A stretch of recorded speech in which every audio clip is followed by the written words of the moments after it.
Hello friends, I welcome you once again to my video series on software engineering. This video series is on requirements engineering and management. As usual, come together, let us continue together, let us strive together, let us shine together, let us bear no ill will, let us, from Rigveda.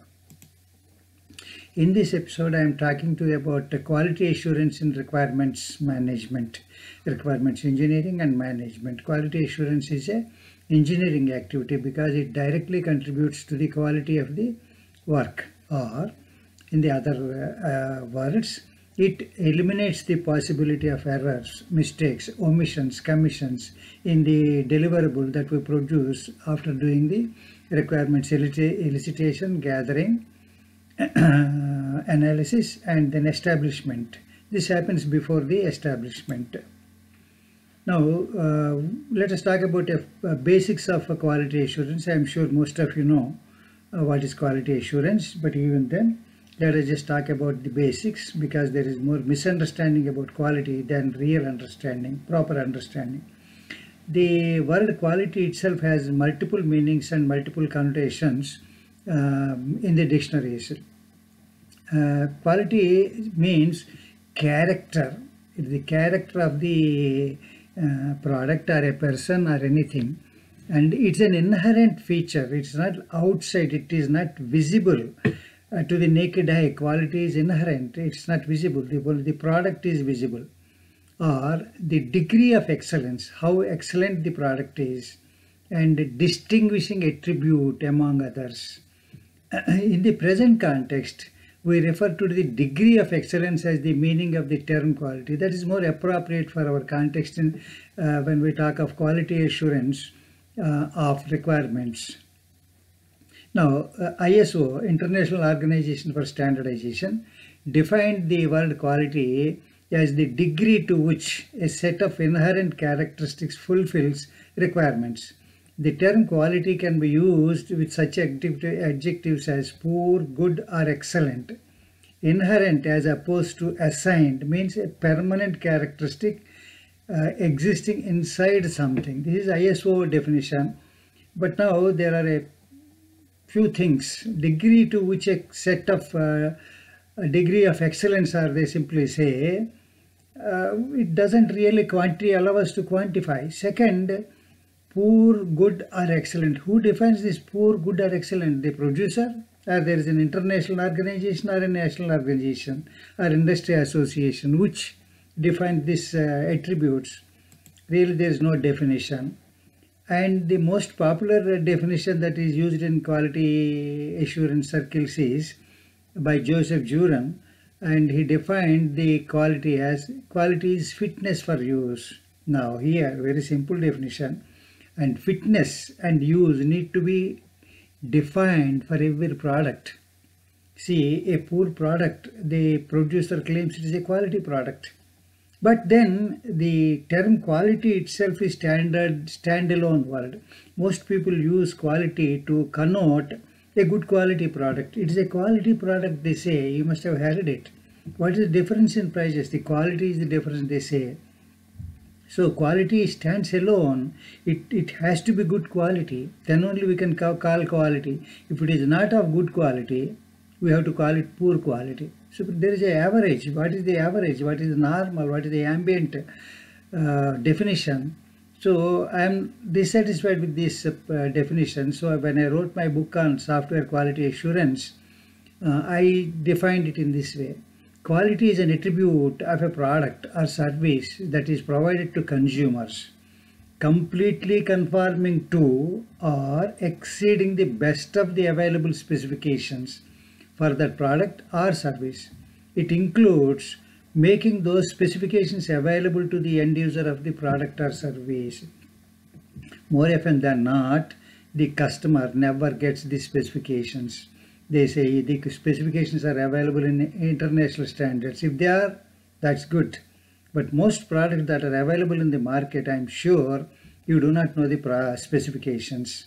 You only see what is given in the brochure, which is sketchy marketing stuff, written eloquently to entice you, induce you to buy it, not to provide its specifications. Even the food products where the specifications are mandatory, I find them sketchy. I'm sure you also. The specifications that form the basis of the product or service being provided might have been defined by a government body, an industry association, or a standards body, and where such definition is not available, the provider may define such specifications. And all the food products in the aisle of the supermarket you see are provided, the producer defines the specifications and makes them available as a label on the product itself. This should be mandatory for all product.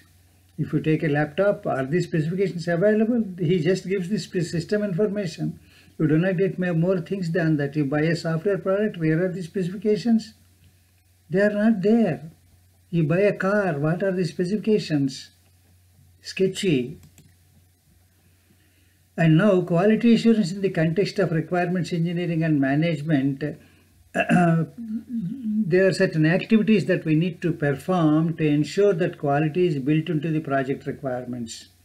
We need to put in place 5 things: process, standards and guidelines, right people with right training, quality control of the deliverables of requirements engineering, measurement and analysis, and project postmortem during the project closure. Process, standards and guidelines. See, when the organizations of yore, when the methodology depended on the persons, it has now changed. Most organizations, especially the professional organizations, are process driven by a process that is defined and released, rolled out for use in the organization after approval. And this process consists of procedures, templates, various other things. Similarly, right people with right training. The people who are performing the activities are right people are recruited, then trained to keep them on the edge of technology with regular on-the-job training and off-the-job training. Various types of trainings are there. They are all used to keep them at the edge of technology. And then the requirements engineering activities of elicitation, gathering and analysis and establishment are underway. We implement certain quality control activities to ensure that quality is built in. They also have to perform properly. And measurement and analysis, whatever quality control and assurance activities we are doing, they must be measured. The implementation must be measured, and the results must be analyzed, and the feedback that obtained thus should be dovetailed back into the process to improve the quality in a continuous manner. And whenever any project is closed, we need to perform a postmortem, taking into consideration all the good practices, better practices, best practices, worst practices, bad practices, and the colossal failures and the fantastic successes, phenomenal successes. All these have to be analyzed, and the feedback should be dovetailed back into the process to improve that continuously and deliver better and better products and services to our customers. And the process standards and guidelines, they must be suitable for the kind of work being executed within the organization. They must be appropriate. We need not implement the best practices. We may implement slightly less than the best practices or different from different best practices that are best to our organization. They must be elaborate enough to ensure capture of complete information. The process standards must be such that they must be elaborate and that ensures that we capture the 100% information, no less. They must be so designed as to assist the users in performing the work efficiently and comprehensively. It is not a burden. It should not be an overhead. The process standards and guidelines and all that should not be an overhead or a burden. It should help them, aid them to do their work more productively, more comprehensively, and with better quality. They must be designed to be self-explanatory, needing little or no training for use by trained individuals. The people who are performing the activity should not be requiring special training to use these processes and standards and guidelines. They must be self-explanatory. They must be simple. All the drawings, all the pictures, all the write-up, everything should be simple in the language that the people performing activities can easily understand. And right people with right training. Right people are used for the work. Appropriate people, recruitment and induction into the project must be appropriate for the project. And then the people who are performing the work must be provided with the right tools. Without tools, people cannot perform a good quality work. And then because of the changes that are coming in the environment and the technology and the tools, the people performing the work must be updated by suitable training periodically. And then these people are used in the requirements engineering and management work. Senior, who are the right people to be used? These are the people. Senior software engineers who worked on similar functional domains. Functional domain is very important, not the development platform. Functional specialist with training on the respective product, especially in the projects implementing COTS products. COTS products are commercial off-the-shelf products like ERP implementation, customer relationship management products, and supply chain management products. All these people who are using it, they are functional specialists. If they are trained on the product, they can also be used in requirements engineering and management work. And normally the people with the qualification of MBA or an engineering degree or such other suitable work qualifications and trained in the requirements engineering can be used for the REM work, that is requirements engineering and management. And usually the people who have been leading the projects like project leaders or project managers are also used in this kind of work. And now quality control of deliverables. As the products are being produced, we need to perform the quality assurance activities, quality control activities. And these are reviews. Reviews are somebody else walks through the document and find out if any errors are there, if any improvement is possible, or they are conforming to the standards or not in this manner. First is peer review. Peer review is carried out by someone who is doing similar work. And the peer review is very detailed. No sentence, no word in the document or the artifact is missed. Everything is put to review. Managerial reviews. Managerial reviews happen by the approving authority normally.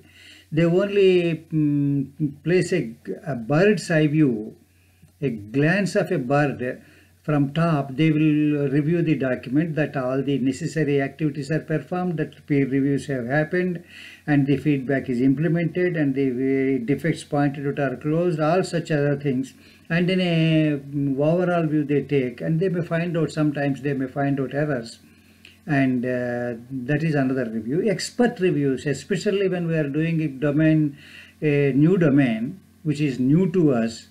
In that kind, we may call for experts to review this, to see the adequacy, to see the comprehensiveness, to see that everything is right. Individual reviews versus group reviews. Individual reviews are one-person reviews. Group reviews are performed by a group of people. Individual reviews can be in person when the author walks through the product, artifact, or group reviews where the postal review where the document or the artifact is handed over to the reviewer and that person reviews and gives the feedback. Group reviews are also either postal reviews or meeting reviews. Postal reviews is each of the group members is given the artifact and they pass on the feedback to the review coordinator, and review coordinator consolidates, interacts with the author of the artifacts, implements the feedback and closes the review. In meeting review, the group of persons selected join a meeting wherein the author of the artifact and the review coordinator walk the entire group through the entire document or the artifact, and the group gives the comments then and there, which are taken down by the review coordinator, and which later prepares a review report and gets the defects implemented by the author and closes the defect report. The closure is performed by the review coordinator. meeting reviews, postal walkthroughs. Walkthrough is a kind of meeting review where the author of the artifacts walks the reviewers through the artifact. Audits are periodic activities. They are document verification activities. In this conformance audits are one, wherein we just ensure, by walking through the documents, by verifying the document, ensure that the intended process has been implemented, that intended approvals have been given, that all records are maintained properly, that all activities are performed satisfactorily, that all defect reports are closed. That kind of audit is called conformance audit. And investigative audit is something we go deep into the documentation to uncover the special cause, any special cause that contributed to the colossal failure or phenomenal success, or whenever some special information is to be extracted from the project, we do this. These audits are also a quality assurance tool for requirements engineering and management. Validation. Sometimes we have to validate, not just review. Where the domain is new, where the product being built is not available in the market to compare, or it is absolutely new, then we do this validation. Validation is we subject the document or the artifact to expert reviews, and if there are no expert reviews, we do brainstorming. Connected people, concerned people will meet in a meeting informally, put their brain to the problem at hand and come out with various solutions, and which are later analyzed, and the best one is selected. Storyboarding. This is another technique where we pin all the requirements to a wall and go walk through that by a group of people. Then another is prototyping. We build a prototype and subject it to reviews. Then end user reviews. End user review we give to the end users and ask them, this is the thing that we are contemplating. Can you please look at it from your standpoint, from usage standpoint, and come out with the comments? They do come out. All these are used for validation. And which technique to use, which applicable technique to use. Now, this depends on the project at hand, the domain at hand, the kind of people we have at hand, and our process. So normally a software project manager or the product manager determines the techniques appropriate for the project at hand, and then these are recorded in the software project management plan or software quality assurance plan. Of course, during the course of execution of the project, if they find a need for special techniques, they can always revise these plans. But what is recorded in these plans must be implemented. Otherwise, there is no sanctity for planning, or there is no sanctity for the project itself. That is all, friends. Thank you for watching my video. And if you find that the information is valuable, please subscribe to my channel. Keep visiting this. I am sure you will find more and more videos of value in software engineering. Thank you all, friends. Have a great day.